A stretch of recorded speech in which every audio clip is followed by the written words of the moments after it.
sama. Tuh. Jadi termasuk subjek eksperimennya, siapa yang akan dikenai perlakuan, siapa yang akan mengerjakan, nah gitu. Jadi dampaknya itu bisa, desain itu bisa mempengaruhi siapa saja yang terlibat di dalam suatu penelitian. Ya. Jadi di sini istilah desain eksperimen itu mengacu pada sebuah rencana, ya, mengacu kepada sebuah rencana untuk menetapkan kondisi subjek eksperimen. Ya. Jadi kalau kita sudah membuat rencana, maka subjek eksperimen saja, siapa saja yang akan terlibat.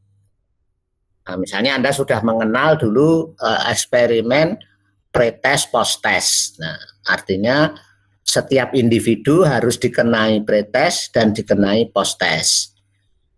Anda juga sudah pernah merancang penelitian eksperimen kontrol, artinya ada kelas eksperimen, ada kelas kontrol. Nah, ini terkait dengan subjek. Jadi subjek yang mau jadikan eksperimen itu siapa saja, yang mau dijadikan kelas kontrol siapa saja.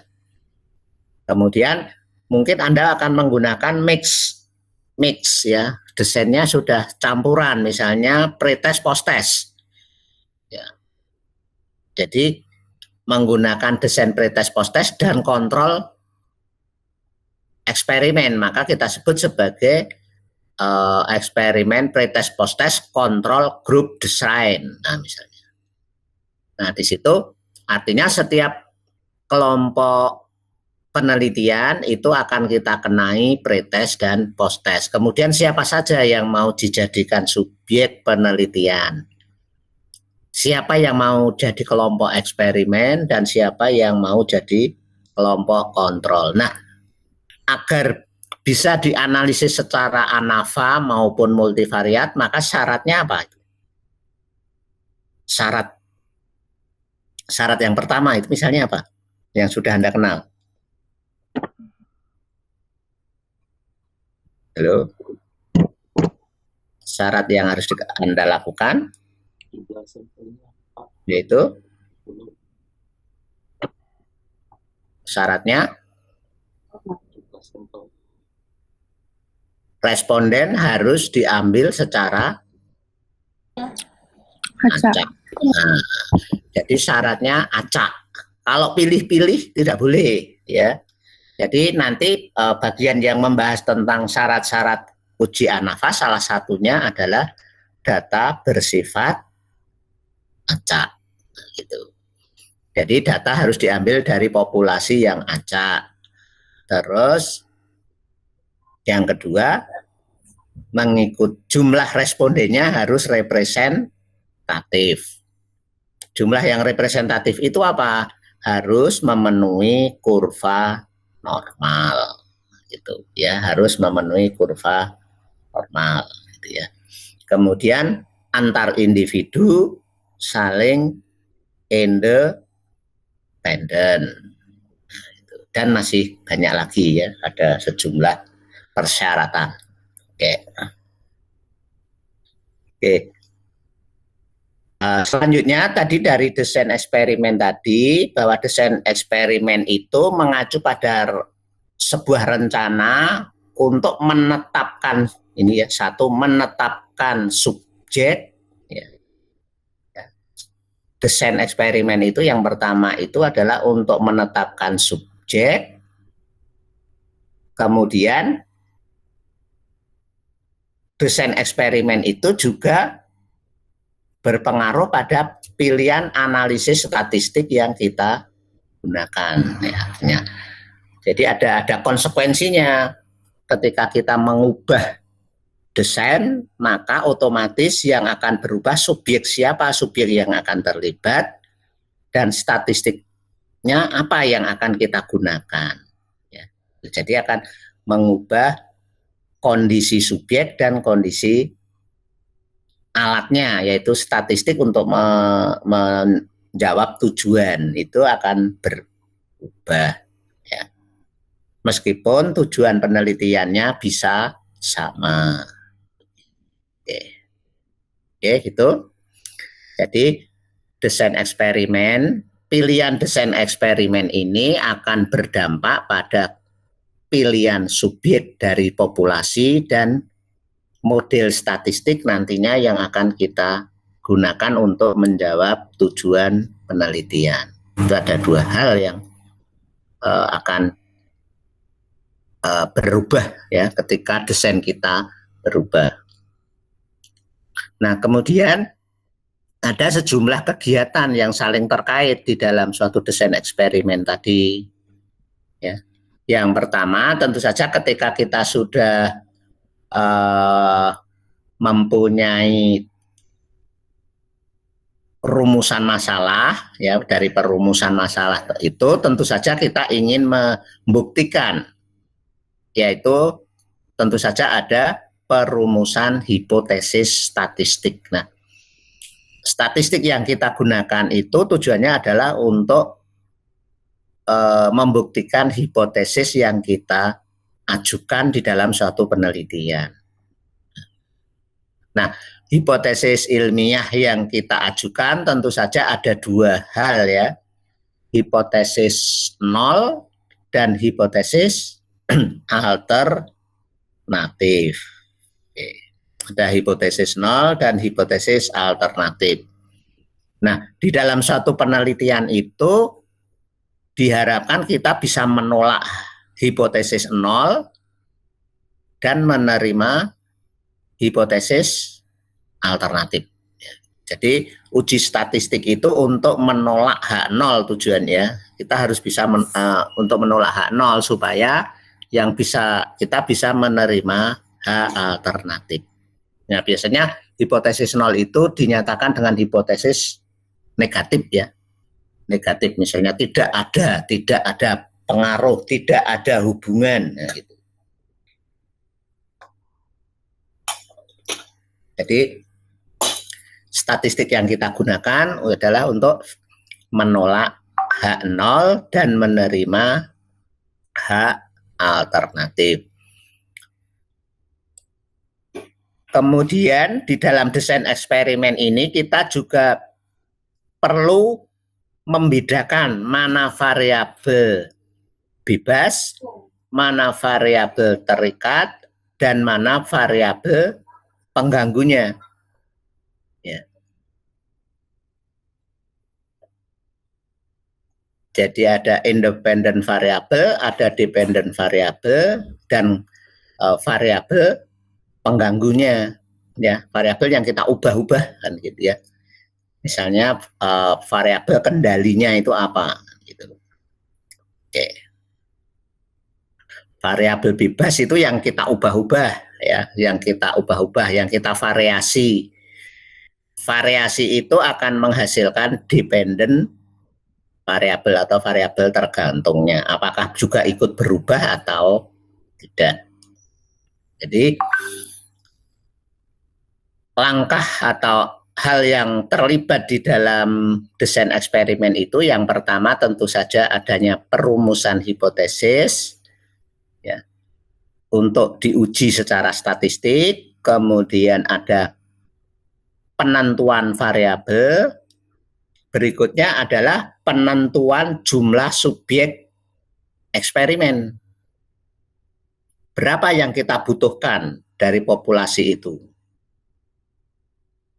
Nah, tadi syaratnya bahwa di dalam analisis ANAVA itu jumlah variabel itu harus normal. Nah, normal itu kalau kita studi literatur, maka untuk membuat kurva normal itu dibutuhkan minimal 30 titik.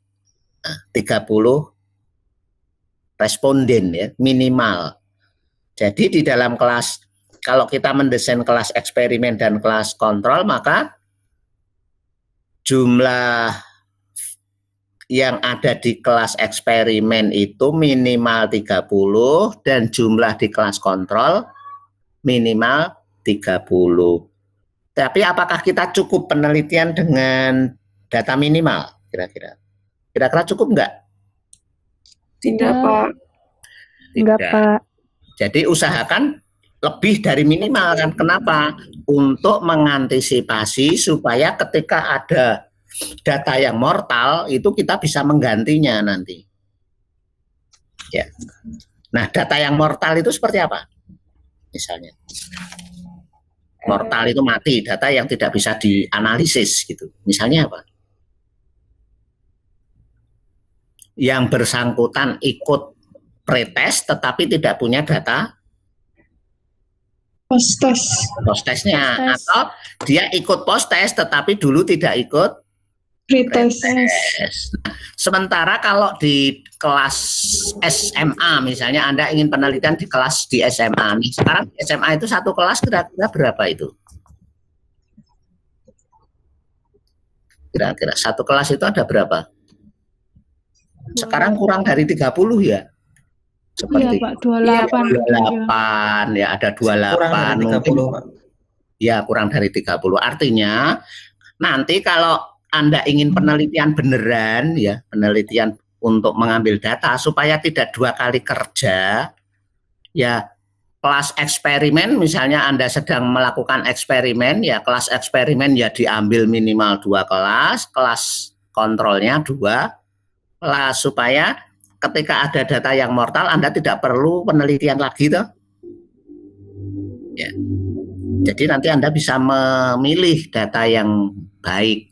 Ya, data yang mempunyai perilaku baik, tidak mortal gitu, ya, sehingga eksperimennya tidak perlu mengulang lagi. Jadi sekaligus cari responden yang banyak supaya sekali penelitian selesai gitu.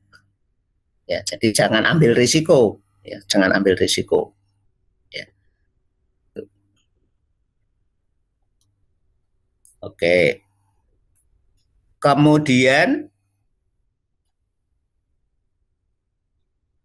tadi sudah apa? Yang pertama tadi hipotesis, yang kedua kondisi eksperimen atau penentuan variabel, terus yang ketiga pemilihan subjek eksperimen atau subjek kontrol ya. Jadi atau populasi dan sampelnya ya, penentuan populasi dan sampelnya. Nah, berapa jumlah sampel minimal ya, syaratnya ya harus bisa dibuat kurva normal gitu ya, harus bisa dibuat kurva normal. Nah, ada beberapa cara menentukan jumlah sampel didasarkan pada populasi. Mungkin nanti ada cara Slovin, cara pakai tabel ya, pakai tabel populasi sampling. Nah, silakan aja, yang penting intinya ketika kita menentukan jumlah sampel minimalnya itu masih bisa kita buat sebagai sebuah kurva normal. Kemudian yang berikutnya adalah spesifikasi prosedur untuk menetapkan kondisi subjek eksperimen. Jadi siapa yang akan menjadi subjek eksperimen, subjek kontrol, itu persyaratannya apa? Itu harus kita spesifikasinya apa? Ya. Tadi bahwa subjek eksperimen sedapat mungkin kita ambil secara acak. Nah, kalau nggak bisa acak ya Pak, kita bisa mendesain sebagai kuasi eksperimen ya. Kalau kita nggak bisa ngambil acak, ya kita lakukan secara kuasi eksperimen. Terus kondisi spesifikasi yang lain apa? Di samping tadi ya. Ya. Jadi harus ada asumsi ya bahwa subjek eksperimen kita itu harus bersifat homogen atau heterogen. Kalau kita meneliti itu homogen atau heterogen, misalnya dari sisi umur. Ya, umurnya misalnya kita buat sama gitu, relatif sama gitu ya. Terus tingkat perkembangan psikologi siswa dicari yang sama dan sebagainya. Jadi harus ada prasyarat ya, harus homogen kan ya, bahwa data yang kita peroleh itu adalah homogen. Terus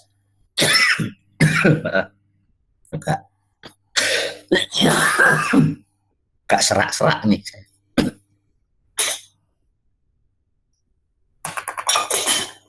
Oke.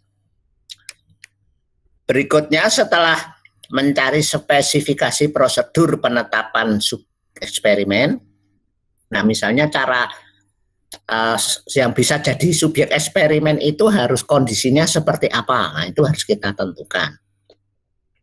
Terus menentukan analisis statistik yang akan dilakukan, jadi menetapkan nanti mau dianalisis secara apa ini, apakah korelasional, apakah analisis varian, apakah multivariat, apakah uji non parametrik, nah gitu. Jadi harus kita tentukan ya, disesuaikan dengan kondisi eksperimen.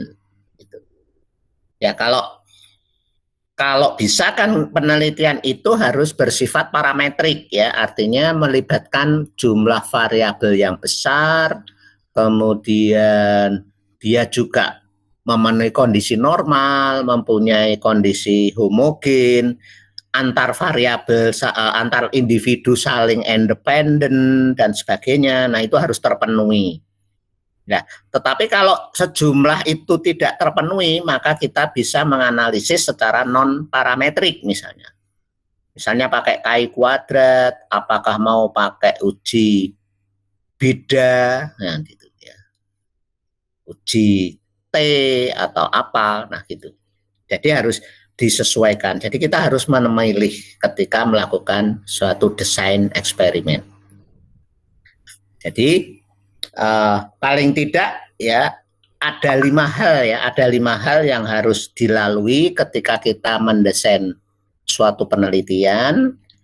Yang pertama adalah penetapan masalah. Ya, dari penetapan masalah itu kita buat rumusan hipotesisnya. Jadi kita melakukan mencari jawaban sementara dari permasalahan yang kita ajukan. Kemudian kita uji hipotesis itu, kita tetapkan H0-nya apa, H alternatifnya apa untuk diuji secara statistik. Kemudian menentukan mana sebagai variabel bebas, mana sebagai variabel tergantung, mana sebagai variabel perancunya atau pengganggunya gitu. Kemudian misalnya variabel independennya itu model pembelajaran, variabel dependennya itu hasil belajar. Terus variabel perancunya misalnya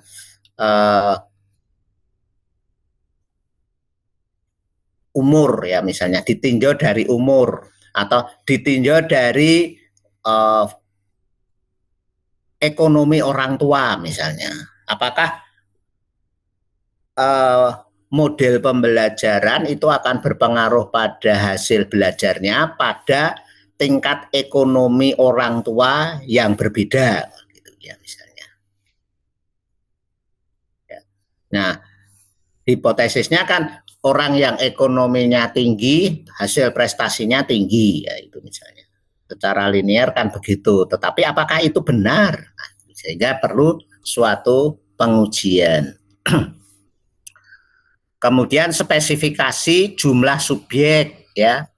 Spesifikasi jumlah subjek itu berapa subjek minimal yang kita perlukan? Ya, minimal adalah jumlah subjeknya itu bisa memenuhi kurva normal. Terus spesifikasi prosedur untuk menetapkan kondisi subjek. Nah, sekarang subjek yang mau terlibat itu siapa? Apakah semua siswa ataukah siswa tertentu, misalnya kelas SMA kelas sekian, apakah dia harus pria semua, harus wanita semua. Nah, itu kondisi subjek eksperimen. Selanjutnya yang tidak kalah pentingnya adalah menentukan teknik analisis statistiknya. Apakah mau diuji secara MANOVA, multivariat, ANAVA, apakah uji korelasi, apakah uji beda rata. Ya.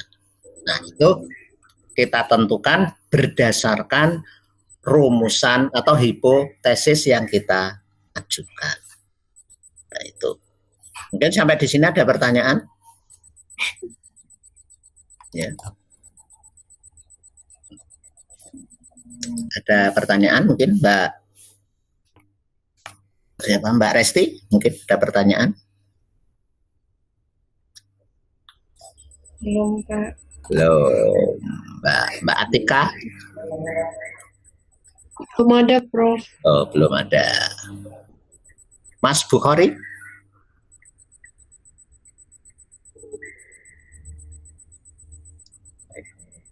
Ya. Oh, nggak dengar. Ya. Pak Mas Bukhari?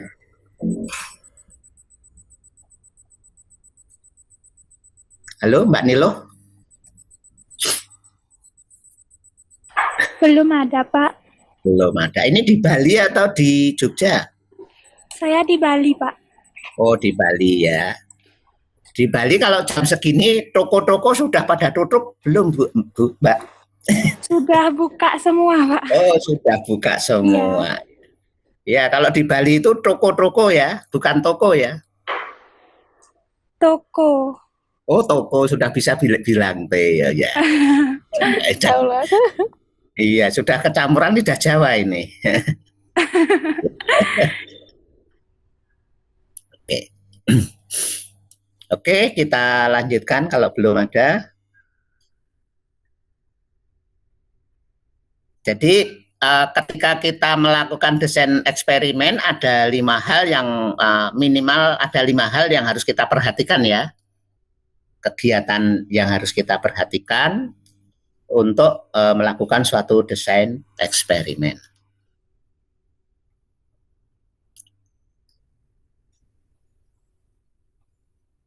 Nah, jadi ketika kita melakukan suatu desain tentu saja nanti akan berpengaruh pada mana sebagai variabelnya, mana sebagai variabel independen, dependen, pengganggu, kemudian pengambilan sampel serta langkah-langkah statistik.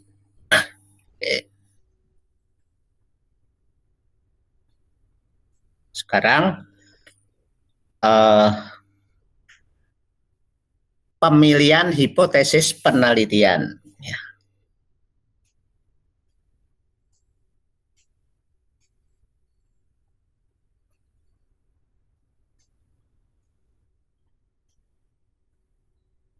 Nah, jadi ketika kita merumuskan hipotesis itu diusahakan bahwa pertanyaan itu bisa kita jawab ya, dengan prosedur yang tersedia dan yang dapat kita kembangkan. Jadi nggak usah muluk-muluk ya membuat hipotesis itu. Ketika kita membuat hipotesis ya dilihat dulu kondisi respondennya, kondisi datanya mungkin mudah nggak diakses gitu. Terus prosedurnya kira-kira sulit enggak? Kalau prosedurnya kira-kira sulit ya nggak usah membuat hipotesis yang terlalu sulit. Jadi ketika kita merumuskan hipotesis itu harus mempertimbangkan apakah pertanyaan itu bisa kita jawab menggunakan data yang tersedia, menggunakan prosedur yang Anda kuasai. Terus penelitian itu apakah bisa dikembangkan lebih lanjut? Artinya bisa dilakukan penelitian ya, bisa kita lakukan penelitian tidak. Kalau itu sulit ya enggak, meskipun temanya itu bagus, kalau sulit ya enggak usah diteliti kan gitu, enggak usah dibuat sebuah hipotesis. Nah, kalau di pendidikan misalnya apa yang sulit nanti akan Anda peroleh gitu. Misalnya Anda ingin menetapkan suatu hipotesis, tetapi nanti Anda akan kesulitan mengakses data. Sehingga kita tidak mungkin untuk melakukan suatu penelitian lebih lanjut. Kita kembangkan sebagai suatu penelitian lebih lanjut. Kira-kira apa kalau di bidang pendidikan?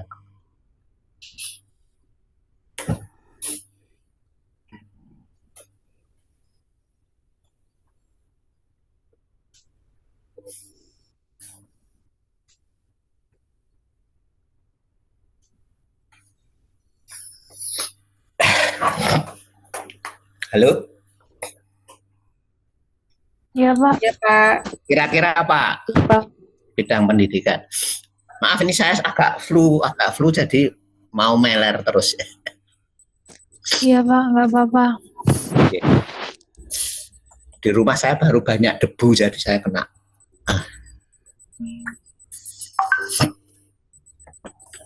Kira-kira apa kalau di pendidikan yang misalnya Anda ingin merancang suatu penelitian di pendidikan, tetapi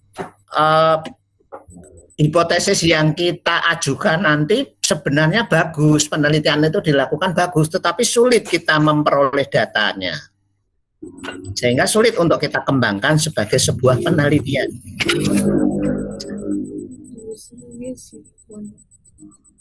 Oke, apa kira-kira?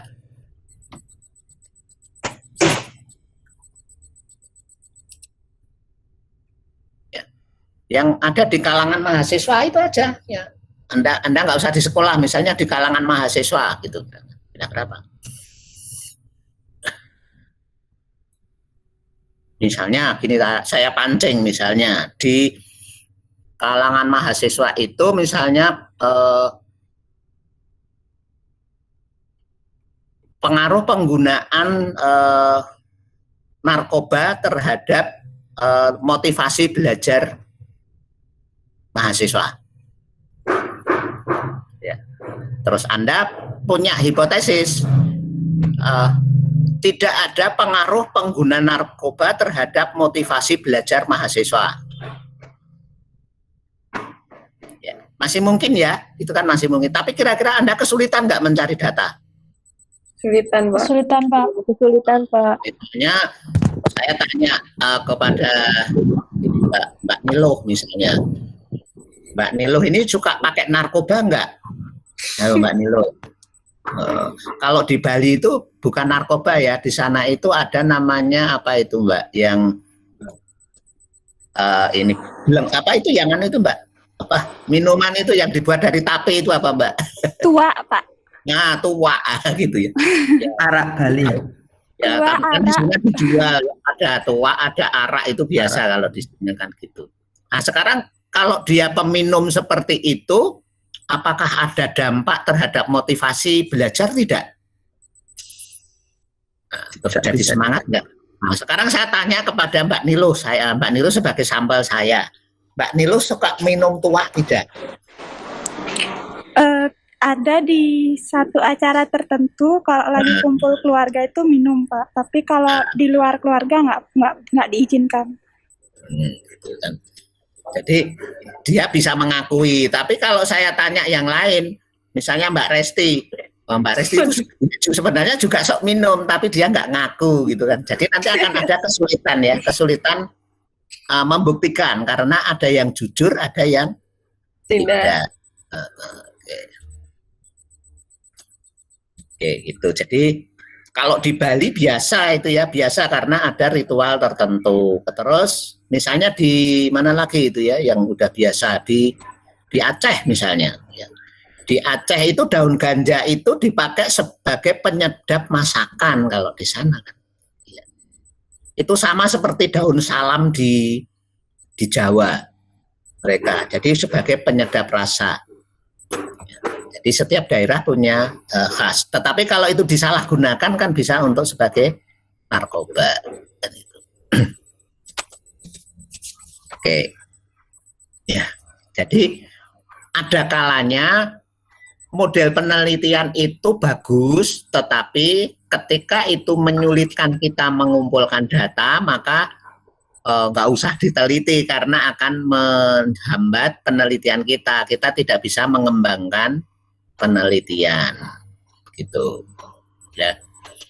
Contoh lain apa yang mungkin bisa kita teliti tetapi sulit untuk dicari datanya?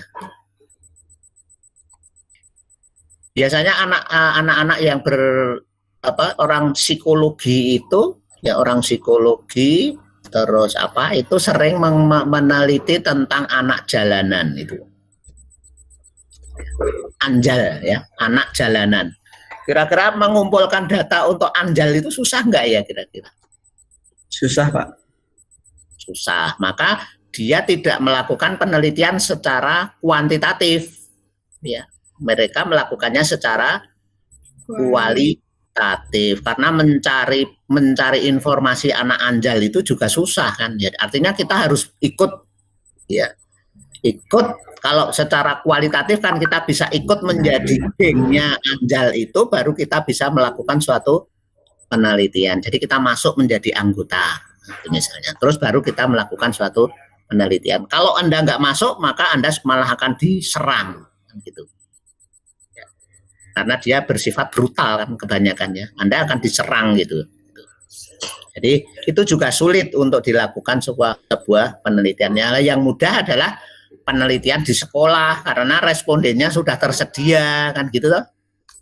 Respondennya sudah tersedia, kita bisa mencari jumlah sebanyak mungkin nah, gitu. Itu yang visible untuk kita lakukan. Oke.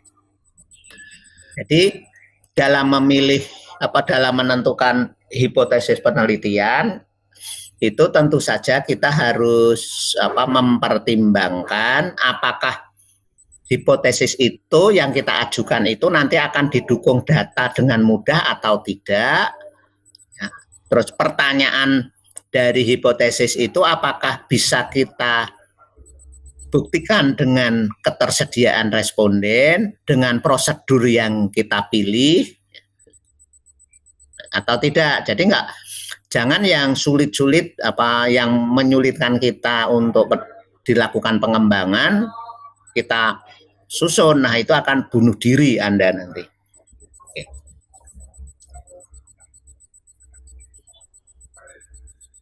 Nah, kemudian kita harus bisa membedakan mana variabel bebas dan mana variabel tergantung. Jadi di sini ketika kita mendesain dari suatu desain eksperimen, tentu saja sebelumnya kita sudah menetapkan mana yang mau dijadikan variabel bebas dan mana yang mau dijadikan variabel terikat. Jadi variabel bebas itu setiap yang diduga menyebabkan peristiwa yang diselidiki. Oke. Terus variabel dependen itu pengukuran yang digunakan untuk menilai efek dari suatu perlakuan. Contoh yang bisa dijadikan variabel independen apa misalnya?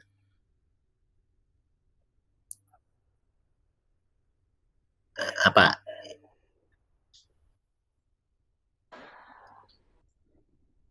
Variabel bebas ya. Misalnya variabel bebas kita itu apa?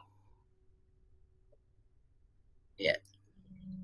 Variabel bebas.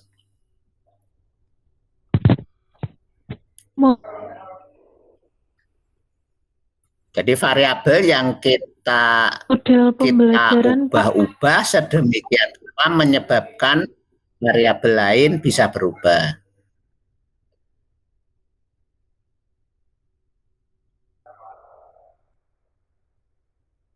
Apa misalnya? Kalau korelasional ini variabel bebas itu harus harus berpasang-pasangan ya. Kalau bentuk penelitian Anda korelasional itu harus berpasang-pasangan. Ya. Oke, apa misalnya? Skripsi Anda kemarin apa variabel bebasnya?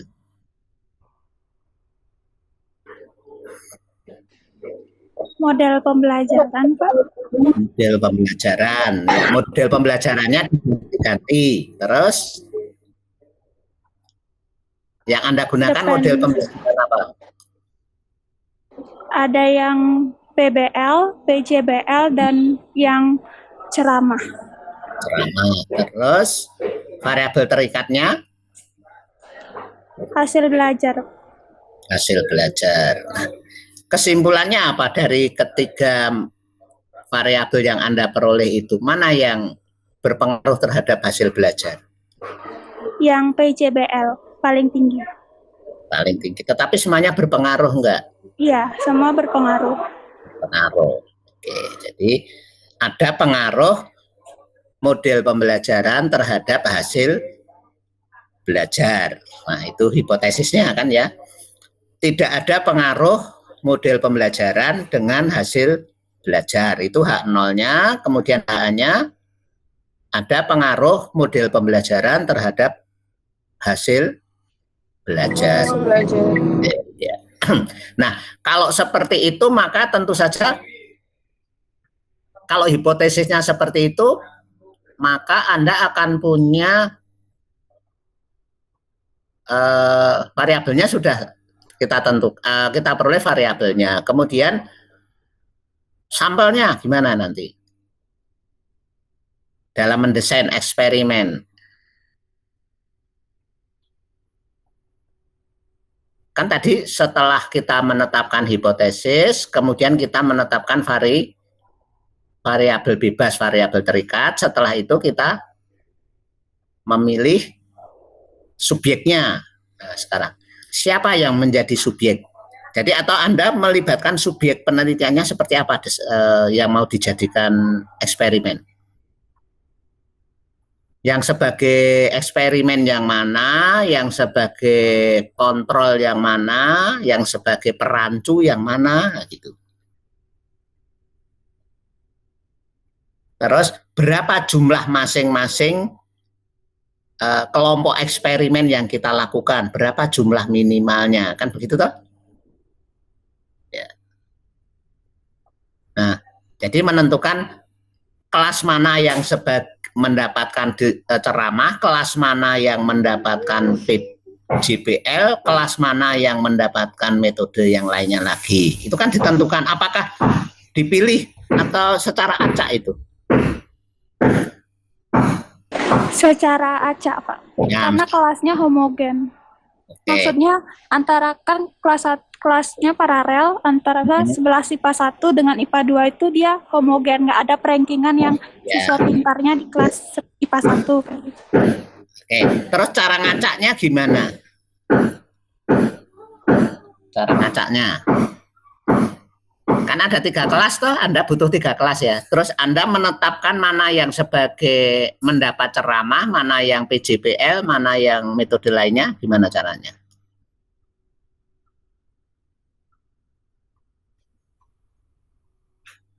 Ya. Anda pilih? Diundi gitu, Pak. Oh, diundi. Oke, boleh. Nah, tetapi nanti ketika kita sudah lebih lanjut di desain eksperimen itu, di antara 3 kelas itu masing-masing boleh saja dipecah menjadi 3 kelompok. Kelas A 3 kelompok, kelas B 3 kelompok, kelas C 3 kelompok. Terus masing-masing kelompok dikenai eksperimen, ya, eksperimen model pembelajaran. Kemudian mana kelompok yang dapat model A, B, C, nah itu juga diacak boleh.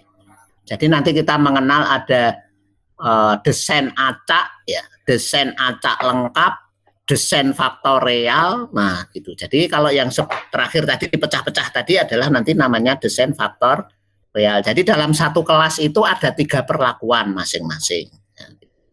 Terus nanti yang satu perlakuan dikumpulkan jadi satu, baru dilakukan suatu analisis.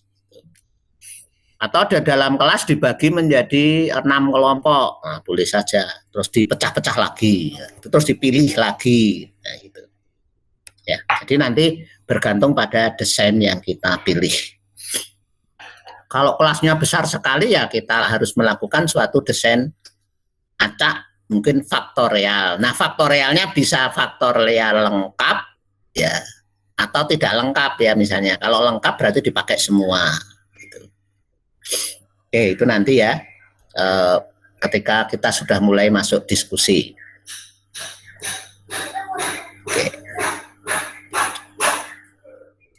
Oke, berikutnya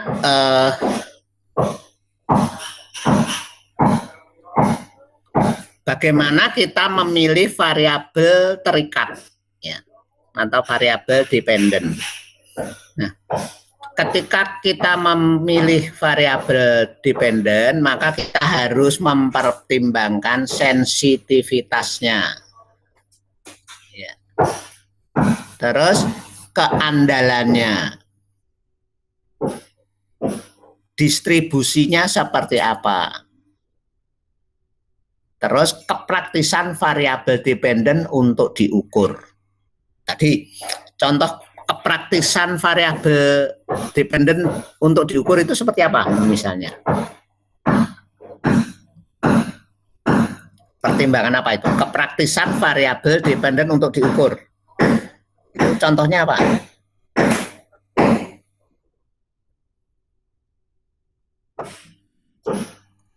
Variabel yang memenuhi kepraktisan, maksudnya secara eksperimen, ya, variabel itu bisa mudah kita peroleh, ya, mudah kita akses. Kalau variabel itu tidak mudah diakses, artinya tidak visible untuk dijadikan sebuah variabel dependen. Ya. Contoh yang susah diukur apa? Variabel dependen yang susah diukur.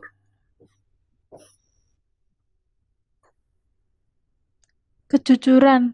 Ya, kejujuran ya misalnya, ya. Ya, terus takwa, kata takwa itu mudah nggak diukur? Nggak mudah, Pak. Susah. Susah ya? Susah. Nah, jadi hal-hal yang sulit diukur itu tidak praktis untuk diteliti. Ya. Jadi nanti ketika memilih variabel terikat itu yang bisa terukur, ya, yang mudah terukur. Nah, misalnya, kalau misalnya gaya berpikir, gitu misalnya, gaya berpikir itu mudah diukur enggak?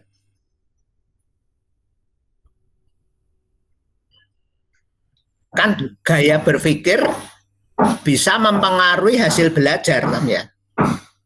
Gaya berpikir itu kan bisa berpengaruh terhadap hasil belajar. Tapi gaya berpikir itu bisa nggak diukur secara mudah?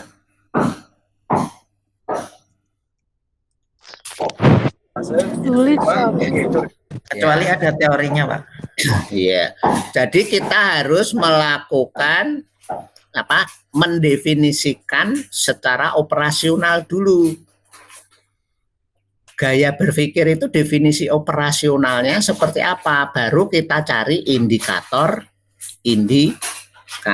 Nah, indikator itu kan bisa diukur. Ya. Kan ada yang mempunyai gaya berpikir konsekuen misalnya. Gaya berpikir ya banyak, ya ada empat metode gaya berpikir, nah gitu. Nah, nanti bisa diukur dengan catatan harus mendefinisikan dulu secara operasional. Berpikir kreatif, nah kira-kira. Berpikir kreatif itu mudah diukur atau sulit diukur? Seseorang dikatakan kreatif, bisa diukur enggak? Bisa. Bisa dengan cara mendefinisikan dulu secara operasional, mencari indikator, ya gitu. Nah, nanti kalau Anda studi literatur bahwa orang dikatakan berpikir kreatif itu ada 14 indikator minimal, ya gitu. Ya, ada 14 indikator orang dikatakan kreatif misalnya. Contoh orang kreatif itu apa misalnya? Indikator orang kreatif itu contohnya apa? Indikatornya. Menciptakan sesuatu, Pak. Nah, bisa menciptakan hal yang baru atau menghasilkan hal yang baru, itu kreatif. Terus belajar dari pengalaman orang lain, kira-kira kreatif enggak itu? Belajar dari pengalaman orang lain kemudian menciptakan hal yang baru dari hasil belajar orang lain. Kreatif.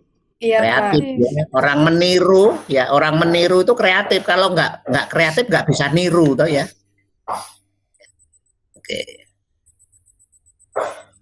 Ya, jadi itu salah satu indikator kreatif. Jadi nanti bisa kita cari kreatif gitu ya misalnya. Oke. Jadi itu masih variabel-variabel yang bisa kita ukur dengan catatan kita harus mendefinisikan sebagai definisi operasional. Setelah punya definisi operasional baru mencari indikatornya. Jadi bisa kita prediksi dari indikator-indikatornya. Berpikir kritis misalnya. Ya, masih mudah ya, masih bisa diukur toh? Ya. Nah, kita cari yaitu kita cari dulu indikator-indikatornya, kemudian maka kita bisa menghitung atau menentukan atau bisa kita ukur gitu ya. Oke.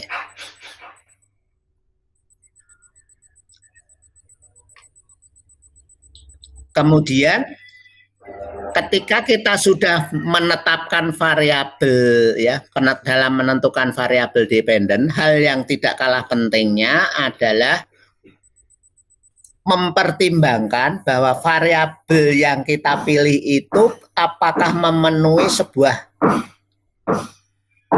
distribusi normal atau tidak, homogen atau tidak. Artinya apa di sini? Yang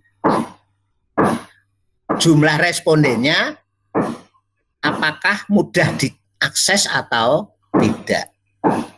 Ya. Jadi di sini mempertimbangkan keadaan responden. Kalau respondennya tidak representatif, artinya kan tidak memenuhi distribusi normal kan ya. Anda sulit mencari responden. Ya, itu artinya di sini. Jadi hindari ya, ketika kita mendesain itu hindari untuk mendapatkan populasi yang sulit. Ya.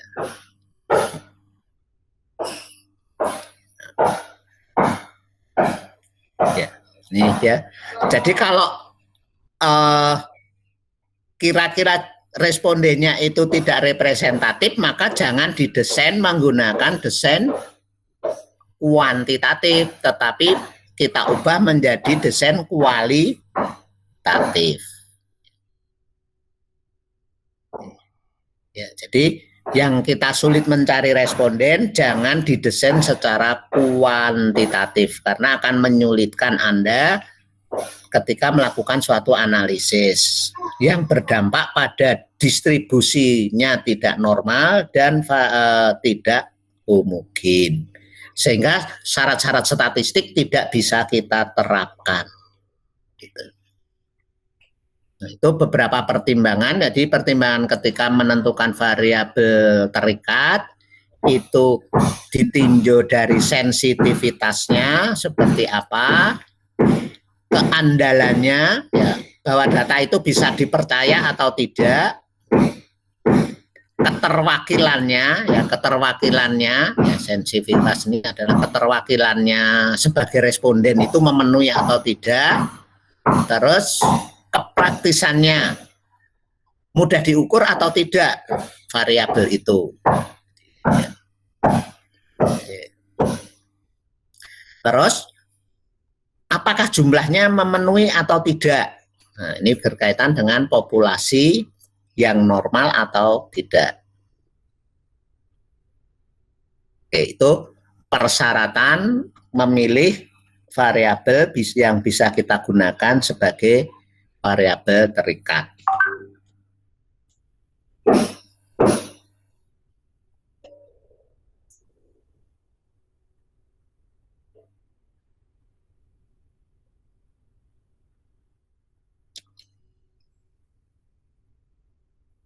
Nah, sekarang kita mengenal adanya variabel pengganggu. Ya, variabel pengganggu. Yaitu di sini variabel pengganggu itu keberadaannya itu akan mempengaruhi ketika kita menentukan kesimpulan. Ya. Ya. Contoh variabel pengganggu apa ini? Sehingga variabel ini perlu dikontrol ya. Variabel ini perlu dikontrol. Kira-kira yang bisa mengganggu variabel pengganggu ini misalnya apa? Di dalam satu penelitian pendidikan.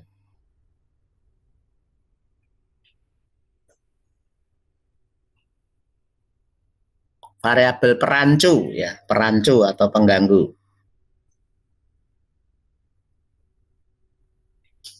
Sehingga variabel ini harus dikontrol kan gitu. Harus dikontrol. Dikontrol itu dibuat tab gitu ya. Kira-kira apa misalnya variabel yang bisa berpengaruh pada penelitian yang bisa sebagai variabel perancu itu misalnya apa? Kondisi siswa, Pak. Kondisi siswa boleh. Terus Kondisi kelas. kondisi misalnya Ramai kondisi gitu kelas pas apa? pas Kondisi kelas video. sebenarnya guru yang mengajar itu harus sama gitu ya. Iya. Ya, membandingkan kan gurunya harus sama yang mengajar misalnya gitu. Harus itu sebagai perancu sehingga harus kita kontrol kan gitu. Terus perkembangan psikologi siswa. Anak SMA kelas 3, artinya sebenarnya secara tidak langsung kita mengontrol apa itu? Umur, terus kondisi perkembangan psikologisnya anak SMA kelas 3 kan relatif sama ya, kalau diambil kelas 3 semua gitu. Ya. Jadi waktu mengajar yang sama misalnya. Kalau belajar itu di pagi hari dengan di siang hari sama di sore hari kira-kira akan berpengaruh tidak terhadap hasil belajar? Iya, Pak. Ya. Kira-kira berpengaruh enggak? Jadi misalnya sekarang ini yang di Jogja sekarang jam 8.40 menit. Nah, tapi di Bali sana berapa jam berapa? Jam 9.40. Terus yang ada di Papua? Ada yang di Papua enggak nih? Nggak ada, Pak. Enggak ada. Di Papua sudah jam 10.38, jam 11. Jadi mereka sudah lapar. Sementara di Jogja masih pagi, belum begitu terasa lapar. Berdampak pada hasil pembelajaran enggak? Ya. Atau kalau di Jogja jam 12, di Papua udah jam 2. Ya. Di Papua jam 2 sudah pada ngantuk ya. Sudah pada ngantuk. Mulai jam 2, kuliah jam 2, kalau di Jogja kan udah titik lelah ya, titik lelah. Jadi kondisinya sudah sudah agak terganggu. Jadi itu juga perlu kita kontrol. Gitu ya. Jadi itu bisa mengganggu, mengancam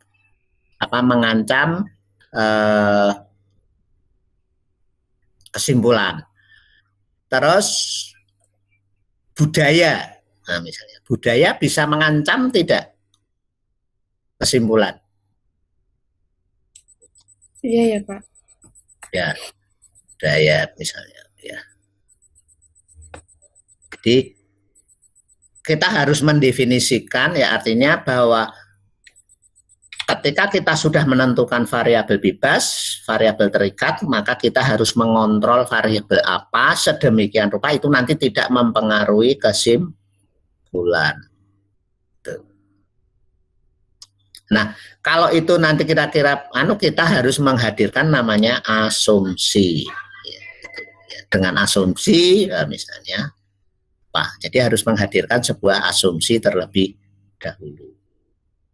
Maka misalnya asumsi saya bahwa pembelajaran ini adalah masih pada pagi hari. di bawah jam 12. Asumsi saya bahwa perhatian Anda terhadap hasil belajar itu terhadap pembelajaran sama gitu. Itu saya menghadirkan asumsi karena saya mengendalikan waktu. Waktunya sama, masih pagi gitu ya. Masih pagi. Sehingga asumsi saya perhatian Anda terhadap pembelajaran sama gitu. Meskipun ya ada 1-2 yang tidak sesuai asumsi saya gitu kan gitu. Ya tentu saja itu anomali ya. Oke, selanjutnya jadi yang pertama variabel pengganggu itu harus kita perhatikan di dalam suatu penelitian karena nantinya akan berpengaruh pada keabsahan dari suatu kesimpulan yang kita pilih. Oke. Nah, sekarang terdapat sejumlah strategi di dalam suatu penelitian.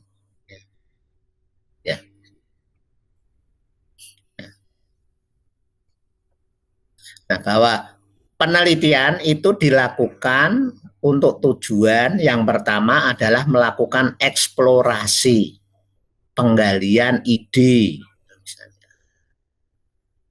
untuk menghasilkan sesuatu yang baru, ya. Bisa suatu eksplorasi sehingga kita biasanya menggunakan penelitian pengembangan. Jadi untuk tujuan penelitian adalah yang pertama adalah untuk pengembangan, yaitu melalui suatu eksplorasi. Sesuatu yang baru Anda ciptakan kemudian dieksperimenkan. Misalnya dalam kondisi pandemi saat ini kira-kira apa yang bisa kita kembangkan kemudian kita eksperimenkan misalnya. Ide apa yang bisa kita kembangkan untuk meningkatkan hasil belajar misalnya. Kita bereksplorasi, sementara pembelajaran tidak bisa tatap muka. Ya, tatap mukanya misalnya daring, itu masih lumayan. Kalau di perguruan tinggi kita masih bisa walaupun jarak jauh kita masih daring. Tapi di kondisi di sekolah menengah sampai SD, apakah mungkin itu setiap hari seperti ini? Ya, agak sulit ya. Sulit, Pak. Sulit, ya agak sulit. Tetapi kalau di perguruan tinggi masih mungkin gitu.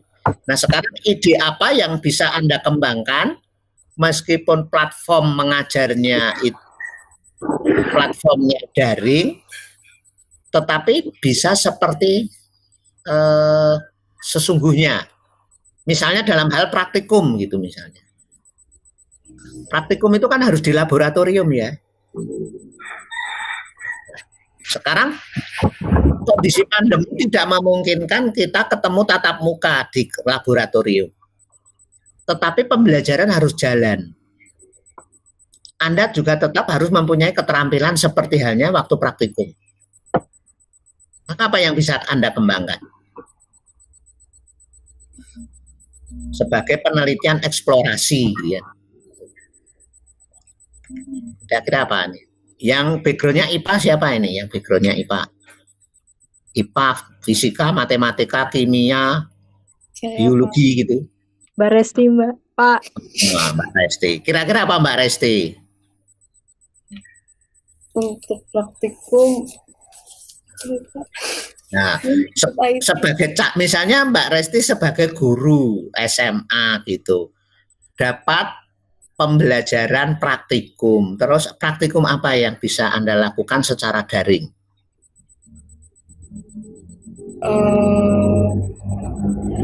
Sehingga nanti menjadi model penelitian gitu ya. Saya pancing Anda bisa menciptakan suatu model penelitian gitu ya gitu. Yang bisa Anda eksplorasi terus nanti bisa diterapkan di sekolah.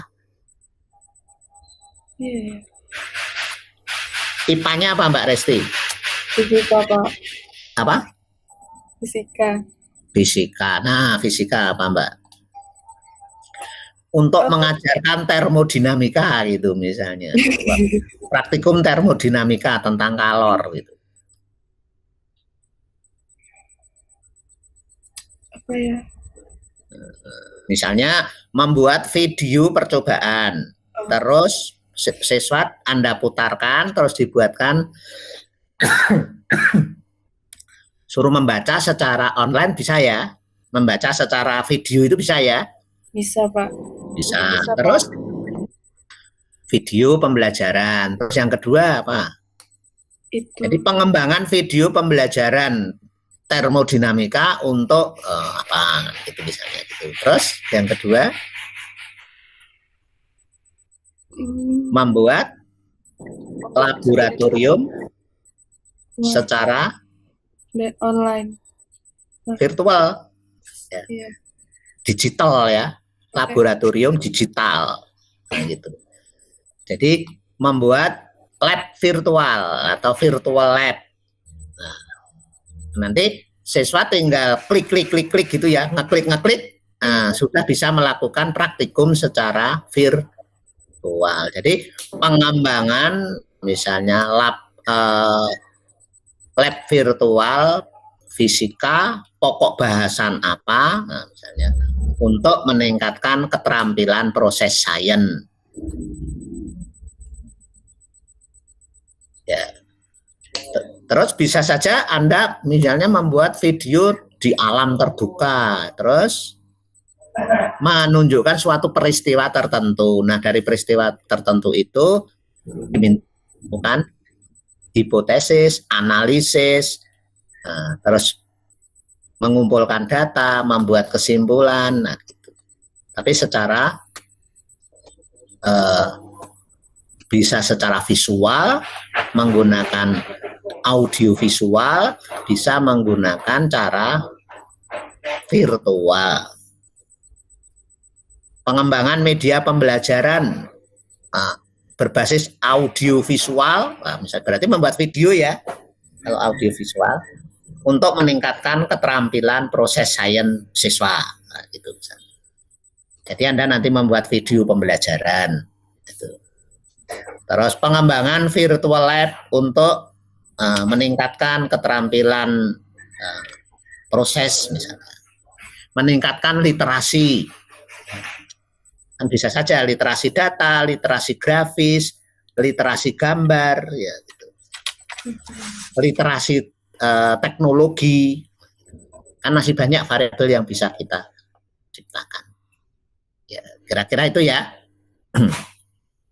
Silakan. Jadi yang mau penelitian tujuannya yang pertama mengeksplorasi itu menghasilkan hal yang baru didasarkan pada penelitian-penelitian sebelumnya atau didasarkan pada temuan ide-ide yang orisinil. Terus penelitian itu juga bisa untuk menggambarkan atau mengklasifikasikan. Nah, ini penelitian survei. Jadi Anda melakukan survei untuk menggambarkan atau mengklasifikasikan kaitannya dengan perubahan yang terjadi pada individu di dalam suatu proses pembelajaran. Ya. Contoh mengklasifikasikan tadi apa misalnya? Menggambarkan atau mengklasifikasikan. Contohnya apa?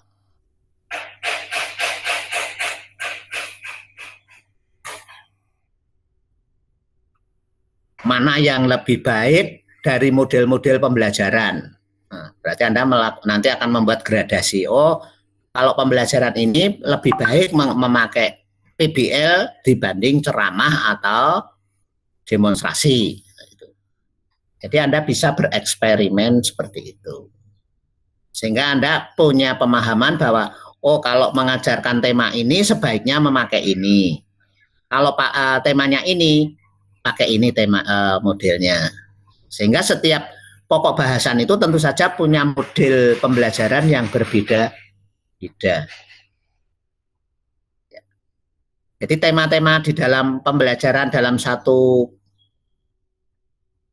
chapter itu tentu saja kan berbeda. cara mengajarkannya. Misalnya kalau di fisika itu mengajarkan teori atom dengan mengajarkan hukum Newton, itu kira-kira model pembelajarannya sama atau berbeda itu? Beda, Pak. Beda. Nah, sekarang Anda bisa mengklasifikasikan kalau pas mengajar teori atom, nah sebaiknya pakai apa itu? Berdasarkan hasil penelitian. Teori atom. Sekarang teori atom itu abstrak atau tidak?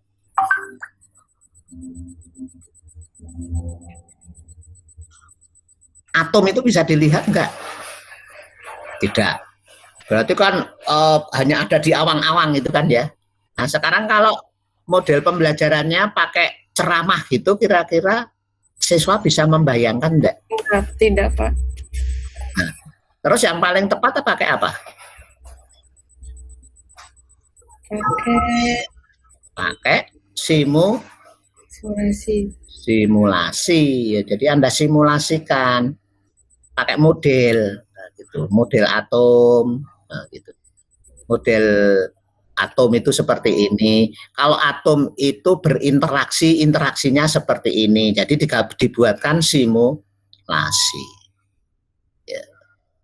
Gitu. Jadi prakteknya ya pakai simulasi. Lebih tepat pakai simulasi daripada pakai ceramah. Jadi kita bisa membuat kategori ya. Oh kalau materi ini pakai ini, kalau ini pakai ini. Itu didasarkan pada hasil suatu penelitian. Oke, untuk menetapkan hubungan, berarti di sini Anda melakukan suatu penelitian korelasional. Sekarang apa yang berhubungan terhadap hasil belajar misalnya? Motivasi, kalau ini Pak. naik, ini juga naik, gitu. Apa? Hubungan antara lama belajar dengan hasil belajar, gitu. Bisa enggak? Semakin lama belajar, hasil belajarnya semakin baik. Bisa, Pak. Bisa enggak? Kira-kira masuk akal enggak gitu? Oh. Semakin lama belajar, hasil belajarnya semakin baik. Misalnya, Anda melakukan hubungan lama belajar terhadap hasil belajar.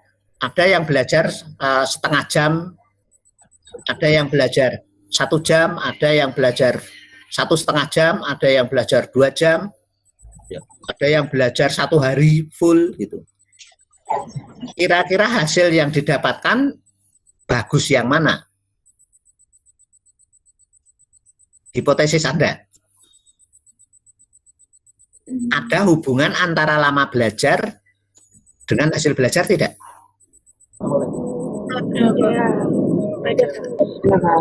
Ya, kira-kira itu hubungan berupa hubungan ya, bersifat korelasi. Pengaruh hubungan antara banyaknya uang saku dengan hasil belajar. Kalau uang sakunya banyak, hasil belajarnya tinggi. Kalau uang sakunya rendah, hasil belajarnya rendah. Mungkin enggak? Mungkin. Ya.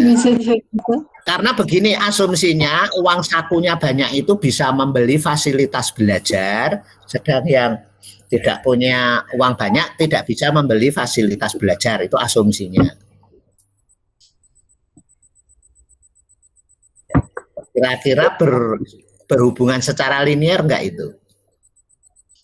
Ya. Ya. Artinya sebenarnya ada hubungan, cuman signifikan atau tidak. Ya. Pengaruh panjang kaki dan tangan terhadap hasil belajar. Tidak. Sangat berpengaruh. Ya, ya kalau dicari korelasinya ada toh? Ada, cuman signifikan atau tidak. Artinya apapun itu ada hubungan, cuman signifikan atau tidak. tetapi yang logis ketika memilih variabel itu. Kalau pengaruh hubungan antara panjang tangan dengan hasil belajar itu kan nggak logis ya, nggak logis. Secara teoritik kan nggak logis toh, nggak logis. Oke, jadi itu tidak tepat ya misalnya untuk dijadikan suatu model penelitian korelasional. Jadi cari yang logis gitu. Berikutnya untuk membuktikan hubungan kausalitas sebab akibat.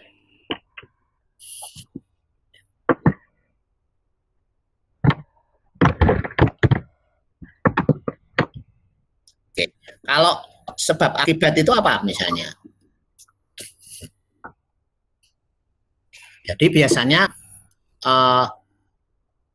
ketika kita menentukan hipotesis itu kalau sebab akibat itu kita menggunakan istilah pengaruh gitu ya.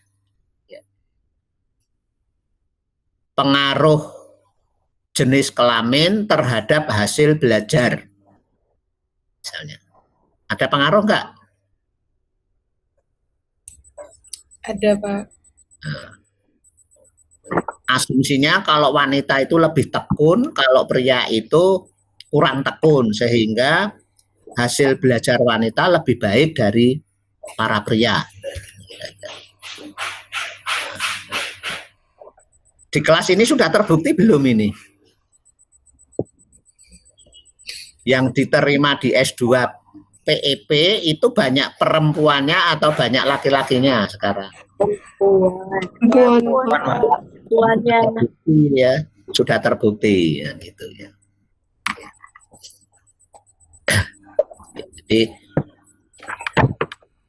Jadi ketika kita nanti melakukan suatu mendesain penelitian itu, apakah mau untuk melakukan eksplorasi, apakah untuk menggambarkan atau mengklasifikasikan, apakah untuk melihat hubungan antar variabel, ataukah ingin melihat hubungan kausalitas antara variabel terikat dengan variabel bebasnya. Tetapi untuk S2 itu biasanya ke poin yang pertama, bahwa tujuan penulisan tesis itu adalah untuk melakukan eksplorasi sehingga menghasilkan sesuatu yang baru. Ya. Jadi penelitiannya selalu diawali dengan pengembangan apa gitu ya gitu. Pengembangan instrumen tes misalnya, pengembangan instrumen tes berbasis muatan lokal, misalnya permainan apa kan gitu. Nah itu hal yang baru toh? Iya, Pak. Ya, jadi Anda bisa mengembangkan model model tes yang mungkin sudah ada tetapi akan Anda kembangkan lebih lanjut. Nah, gitu. Pengembangan instrumen tes kognitif berbasis Android, platform Android, ya misalnya. Berbantuan Android, sorry ya. Pengembangan instrumen tes berbantuan Android untuk meningkatkan kemandirian belajar siswa, misalnya gitu. Jadi Anda membuat tes, kemudian dimasukkan dalam platformnya Android, tujuannya agar siswa bisa belajar secara mandiri. Jadi untuk meningkatkan kemandirian. Misalnya gitu. Jadi pola-polanya adalah yang eksplorasi. Anda pilih penelitian yang eksplorasi. Jadi judulnya dimulai dari kata pengembangan, gitu ya. Misalnya pengembangan tes tes secara online, ya, pada untuk meningkatkan apa, untuk mengukur apa, gitu. Atau berbasis model-model pembelajaran, gitu. Atau menggunakan satu model pembelajaran tertentu. Kalau pembelajarannya itu secara inquiry dengan pembelajarannya secara ceramah, kira-kira soal yang harus muncul sama atau tidak? Pada Beda. pokok bahasan tertentu. Kalau inquiry lebih kemana? Ke Lebih ke, penilaian kinerja toh? iya Pak. Ya, penilaian kinerja. Kalau pakai ceramah biasanya ke arah penilaian yang kognitif toh? Ya, kognitif. Gitu ya. Kognitif. Oke, jadi Anda boleh saja sekarang mengembangkan yang berbasis budaya lokal ya, gitu. Pengembangan materi ajar berbasis budaya lokal, kemudian nanti soal-soalnya juga yang berkaitan dengan materi budaya lokal.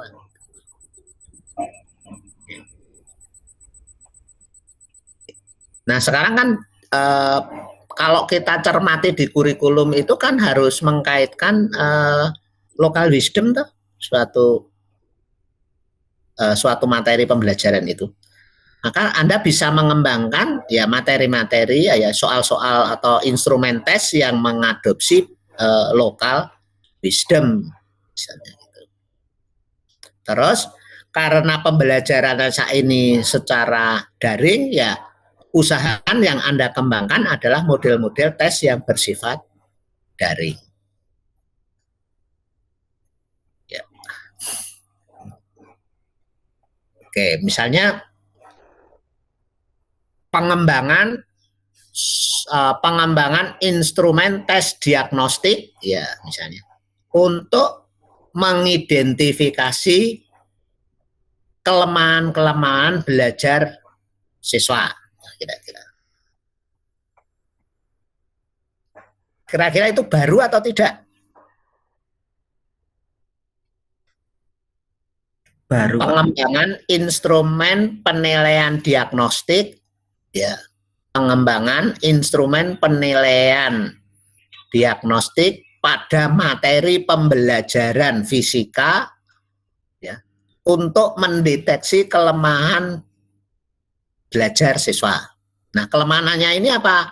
Anda bisa mendeteksi miskonsepsi misalnya. Apalagi yang bisa kita deteksi.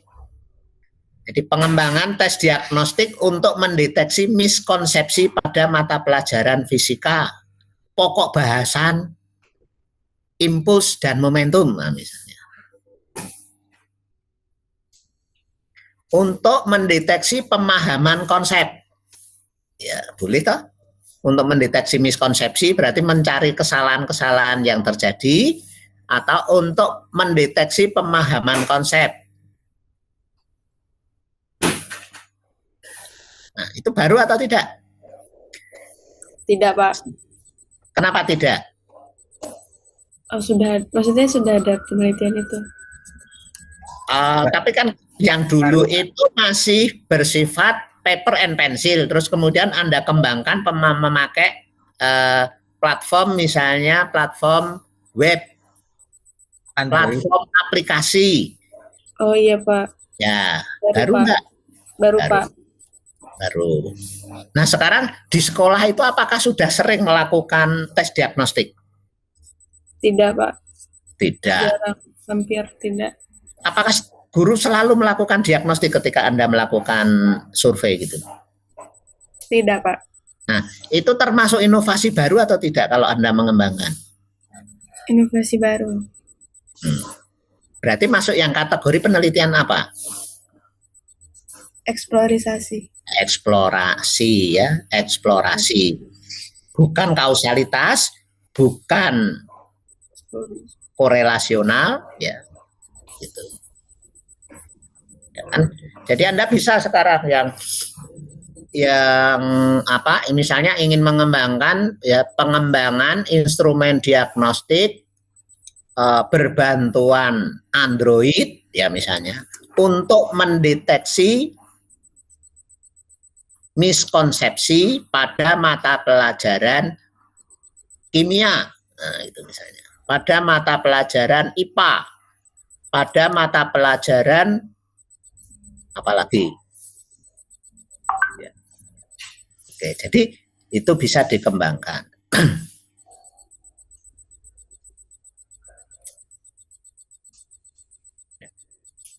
Terus apalagi kalau untuk Anda judul yang bisa Anda jadikan sebagai eksplorasi. Tadi satu tema tentang tes diagnostik. Terus apalagi? Pengembangan instrumen penilaian yang belum banyak dinilai di sekolah itu apa? Kalau kognitif kan sudah biasa ya. Sudah biasa. Pengembangan instrumen penilaian kinerja. Penilaian kinerja itu kan juga baru ya.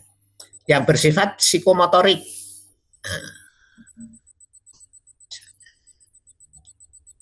Terus penilaian kinerja itu bisa dites atau harus diamati?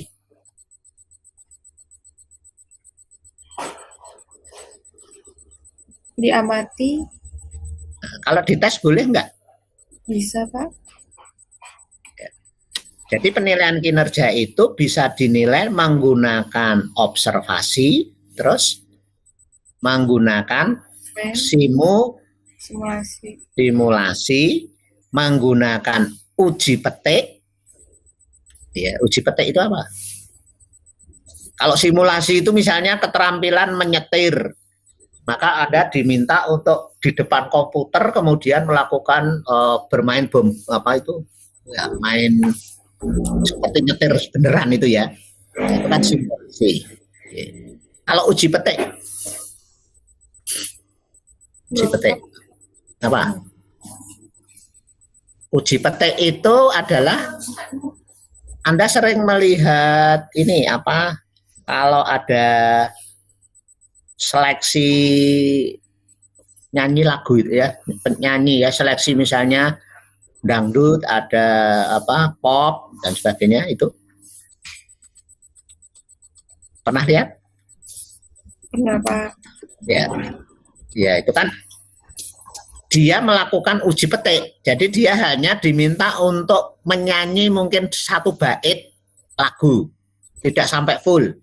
Setelah dia mencoba menyanyi langsung di stop. Di tengah nyanyi stop, itu uji petik. Oh, bahwa dia ketika nyanyi ini udah bagus kelihatan, kalau belum juga kelihatan ya. Jadi tidak sampai selesai. Jadi hanya sebagian dari proses suatu kinerja. Misalnya saya ingin menguji petik Anda tentang keterampilan menggunakan komputer.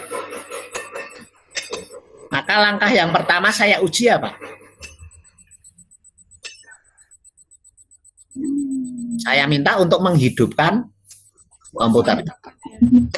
Kalau dia mencari tombol aja nggak ketemu, boleh nggak kalau saya stop gitu aja, langsung saya lewati, stop, ganti yang lain gitu, boleh toh? Boleh. Boleh saja. Kalau tidak bisa menyalakan komputer, artinya kan dia tidak bisa menggunakan komputer toh. Iya, Kesimpulannya boleh nggak saya gitu? Oke. Kalau dia saya minta menggunakan komputer, coba nyalakan komputernya. Nah, dia bisa menyalakan. Terus coba Anda buka aplikasi Microsoft Word. Nah, dia bingung nyari shortcutnya gitu. Langsung saya stop. Nah, karena dia tidak bisa mencari shortcutnya, saya stop, artinya saya mempunyai kesimpulan dia tidak bisa menggunakan komputer, boleh nggak? Boleh, Pak. Boleh. Nah, itu namanya uji petik. Jadi yang pertama tadi melalui observasi, melalui simulasi, melalui uji petik, terus berikutnya melalui notebook. Notebook itu adalah catatan-catatan ya, catatan-catatan terkait dengan keterampilan yang dia unjuk kerjakan.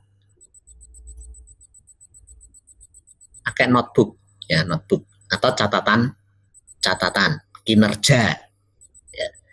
Terus berikutnya melalui apa itu namanya, portofolio, boleh enggak? Boleh, Pak. Portofolio itu kumpulan laporan-laporan tentang kinerja yang dia lakukan. Ya, laporan-laporan kinerja yang dia lakukan. Terus yang terakhir melalui tes konfirmatori. Melalui tes konfirmatori. Apa itu tes konfirmatori? Konfirmasi. Nah, artinya konfirmatori kan bersifat konfirmasi. Misalnya soalnya begini. Coba Anda ceritakan bagaimana Anda menggunakan komputer. Coba Anda ceritakan bagaimana Anda menggunakan komputer. Maka yang akan Anda jawab apa? Pertama. Menghidupkan. Ya, siapkan komputer. Terus? Pastikan sudah terhubung listrik misalnya. Tekan tombol Power. Terus tunggu sampai booting. Nah, Anda ceritakan itu sampai langkah-langkahnya gitu. Artinya kalau Anda bisa menceritakan langkah-langkahnya itu, kita bisa yakin dia bisa atau tidak.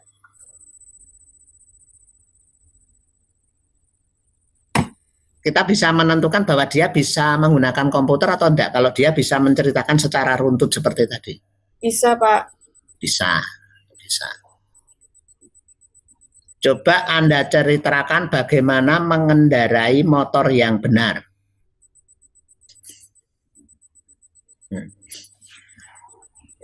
Misalnya, apa langkah pertama?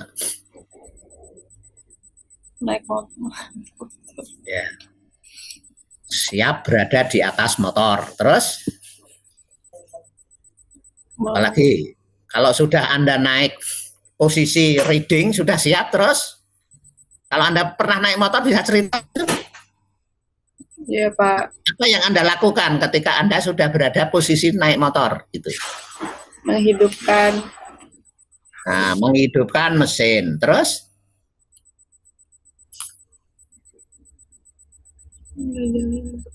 Terus setelah menghidupkan mesin, misalnya ini motornya tidak matic ya, misalnya tidak matic. Nah, setelah menghidupkan mesin, Jangan lupa naik standar, Pak. nah, nanti ini SIM-nya lulus enggak? Saya mau menguji Anda lulus SIM enggak? Setelah menghidupkan mesin, terus masukkan Presneleng. Terus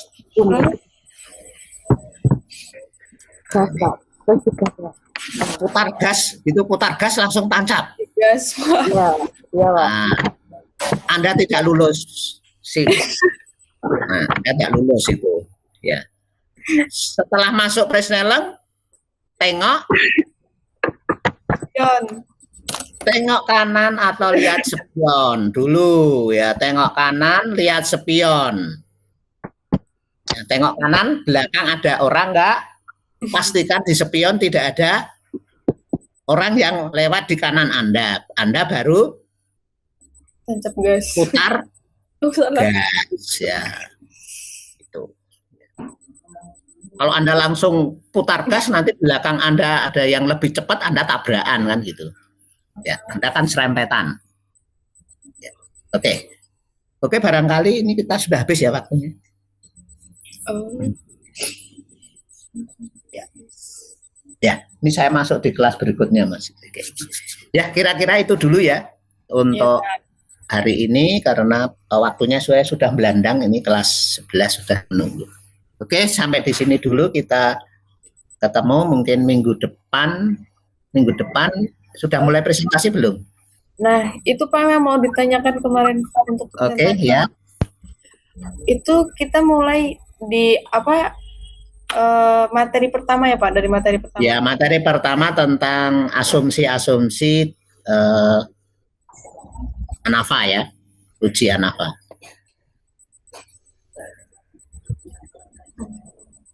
Kemarin kesimpulannya satu orang satu materi atau dua orang satu materi tapi tampil 2 kali?